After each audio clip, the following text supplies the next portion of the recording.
IPL 18వ సీజన్లో defending champion Kolkata knight riders బోని కొట్టింది. ఊహించినట్టుగానే రాజస్థాన్ రాయల్స్ మీద కంప్లీట్ డామినేట్ చేసి విక్టరీ కొట్టింది. 8 వికెట్ల తేడాతో ఇవాళ మ్యాచ్లో గెలిచింది.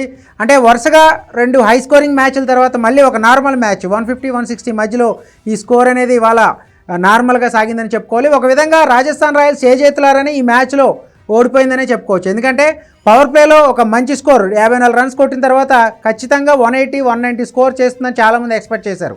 వాళ్ళు పవర్ ప్లేలో టాస్ ఏదైతే మొదట ఫీల్డింగ్కి వచ్చినప్పుడు కోల్కతా ఫీల్డింగ్కి ఎంచుకుని రాజస్థాన్ బ్యాటింగ్ ఇన్వైట్ చేసినప్పుడు వాళ్ళు ఆడిన విధానం చూస్తే ఖచ్చితంగా ఒక భారీ స్కోరే సాగుతుంది అనుకున్నారు. కానీ పవర్ ప్లే తర్వాత ఎప్పుడైతే స్పిన్నర్లు ఎంట్రీ ఇచ్చారో మొయిన్ అలీ కానీ వరుణ్ చక్రవర్తి కానీ లాస్ట్ మ్యాచ్లో ఫెయిల్ అయ్యారు ఏదైతే కోల్కతా స్పిన్నర్లు. కానీ ఈరోజు మ్యాచ్లో పిచ్ నుంచి ఇది 2 పేస్డ్ వికెట్గా కనిపించింది. అటు ఫాస్ట్ బౌలర్లకి అనుకూలించింది. అట్ ది సేమ్ టైం స్పిన్నర్లు కూడా కాస్త ఎక్కడ కూడా బాల్ పూర్తిగా బ్యాట్ మీదకి రాలేదు, లిటిల్ బిట్ లోనే వచ్చింది.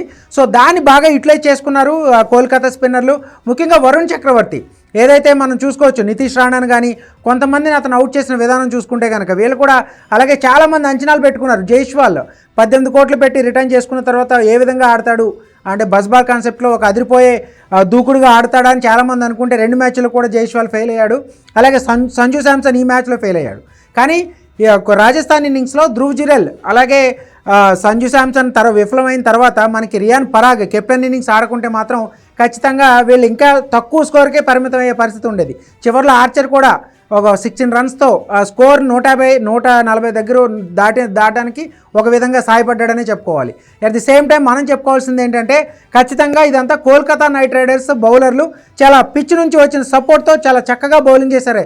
ఎందుకంటే డెత్ ఓవర్స్లో ముఖ్యంగా లాస్ట్లో ఎవరైనా కూడా హిట్టింగ్కి వెళ్తారు. కానీ అక్కడే హెట్మేన్ కానీ నితీష్ రాణన్ కానీ ఒక కీలక బ్యాటర్ని హిట్టింగ్ చేసే బ్యాటర్ని త్వరగా అవుట్ చేయడం ద్వారా ఒక మ్యాచ్లో పూర్తిగా వన్ సైడ్గా మార్చేశారని చెప్పాలి. ఇక చేజింగ్లో మనకి డికాక్ మనం గత మ్యాచ్లో ఓపెనింగ్కి వచ్చినా కాడే ఈసారి డికాక్ తోడుగా మొయిన్ అలీ వచ్చాడు. సునీల్ నారాయణని డ్రాప్ చేశారు కాబట్టి మొయిన్ అలీ ఓపెనింగ్కి వచ్చాడు. కానీ మొయిన్ అలీ సక్సెస్ కాలేదు. వికెట్ల పరంగా సక్సెస్ అయినప్పటికీ కూడా మొయిన్ అలీ సక్సెస్ కాలేదు. డికాక్ తోడు రహానే కూడా కాసేపు క్రీజ్లో ఉండి పవర్ ప్లేలో 60 రన్స్ వరకు చేయడం ఒక విధంగా కోల్కతా నైట్ రైడర్స్ టార్గెట్ని చాలా ఈజీ చేసిందనే చెప్పాలి ఈ చేజింగ్లో. అలాగే డికాక్ ఏదైతే ఫస్ట్ మ్యాచ్లో ఫెయిల్ అయిన తర్వాత ఈరోజు మ్యాచ్లో కంప్లీట్గా తన నాక్ చూస్తే కనుక తన ఎక్స్పీరియన్స్ ఖచ్చితంగా కోల్కతాకి ఎంత అడ్వాంటేజ్ అనేది ఈరోజు అతను రుజువు చేశాడు. 97 రన్స్తో నాట్అవుట్గా నిలిచాడు. సో చాలా ఈజీగా మరో 2 ఓవర్లు మిగిలి ఉండగానే చాలా ఈజీగా చేసింది. డిఫెండింగ్ ఛాంపియన్గా తనకి ఏదైతే కంప్లీట్గా డామినేట్ చేసింది అటు బౌలింగ్ డిపార్ట్మెంట్, ఫీల్డింగ్ అలాగే బ్యాటింగ్ డిపార్ట్మెంట్లో కంప్లీట్గా 8 వికెట్స్ తేడాతో ఈ విక్టరీ ఖచ్చితంగా వాళ్ళకి ఈ సీజన్లో ఫస్ట్ మ్యాచ్లో ఏదైతే ఆర్సీబీ చేతిలో వన్ సైడ్ లాస్ని వాళ్ళు ఎదుర్కొన్నారు. దాని నుంచి బయటపడి ఈ విధమైన విజయాన్ని అందుకోవడం ఖచ్చితంగా వాళ్ళకి నెక్స్ట్ మ్యాచ్లకి ఖచ్చితంగా జోషించేదే.